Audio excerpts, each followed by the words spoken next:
Pain తీసుకున్నారు, ఇక్కడ pain తీసుకున్నారు, but 2 different contrast things. So రెండిట్లో చేయడంలో which you felt difficult and ఏది రియలిస్టిక్గా ఉండింది దగ్గరగా? రెండు రియలిస్టిక్కే, కానీ ఇందులో కొంచెం కష్టం అంటే ఇదే. ఎందుకంటే to be in that aggressive mode for 8 continuous hours is really taxing, because I had to force myself to be as a violent, aggressive guy for 8 hours, and after the pack-up I couldn't come out of it. So I used to get so much of headache for that, and even after completing the film, even after completing the dubbing also, the hangover of the character is still lingering in the mind. So it was really difficult for me.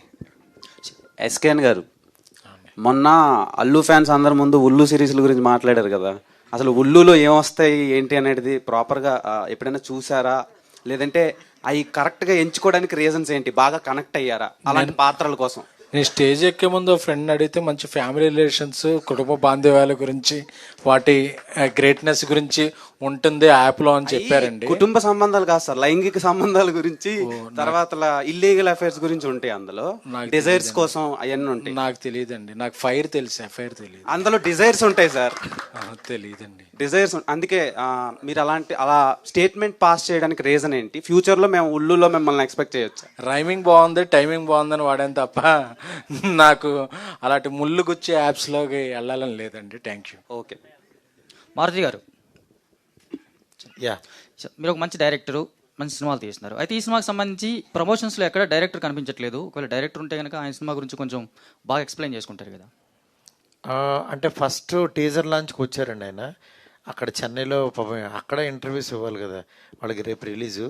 అందుకని అక్కడ కొంతమందిని ఇక్కడ కొంతమందికి అలా share చేసుకున్నారు, మీరు ఆ ఇంటర్వ్యూకి వెళ్ళండి, వీళ్ళు ఇంటర్వ్యూకి వస్తారు అని.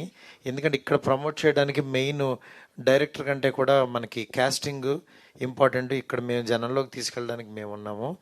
నెక్స్ట్ ఆఫ్టర్ సినిమా సక్సెస్ తర్వాత డెఫినెట్గా మేము ముందుకి వచ్చి అతను ఇక్కడికి ఇంటర్వ్యూస్ కూడా ఇచ్చాడు, ఇంకా కనిపిస్తాడు తను.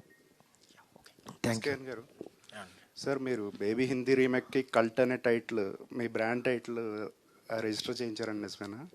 కల్ట్ బొమ్మ అని టైటిల్ రిజిస్టర్ చేయించామండి. అది హిందీకి పెడతామా లేకపోతే తెలుగులో ఏదన్నా స్ట్రైకింగ్గా ఏదైనా సినిమా రిలీజ్ పెడతాం అనేది నేను మారుతి గారు సజెషన్ తీసుకోవాలి. But as of now Hindi బేబీకి ఇంకా టైటిల్ ఏమైనా డిసైడ్ అవ్వలేదండి. హిందీలో అల్లు అర్జున్ గారికి బేవత్సమైన క్రేజ్ ఉంది కదా.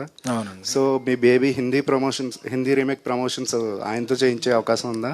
నాకు తెలిసిన వాళ్ళందరినీ ఒక రకంగా వాడతానండి. సో అది ఆ ప్రెస్ మీట్లో చెప్తాను. మణికందన్ సార్, సార్ ఇది మీరు తమిళ్లో సూపర్ స్టార్స్తో కీ రోల్స్ చేశారు, కీ క్యారెక్టర్ రోల్స్. వాటికి తెలుగులో కూడా మంచి పేరు వచ్చింది. సో తెలుగులో ఎవరితోనైనా కీ క్యారెక్టర్ రోల్స్ చేయగలిగితే ఏ స్టార్తో చేయగలరు అంటే particularly? I'm waiting to do with literally, as I said in an earlier interview, there are like extremely talented people over here. Like they have broken so many records, boundaries.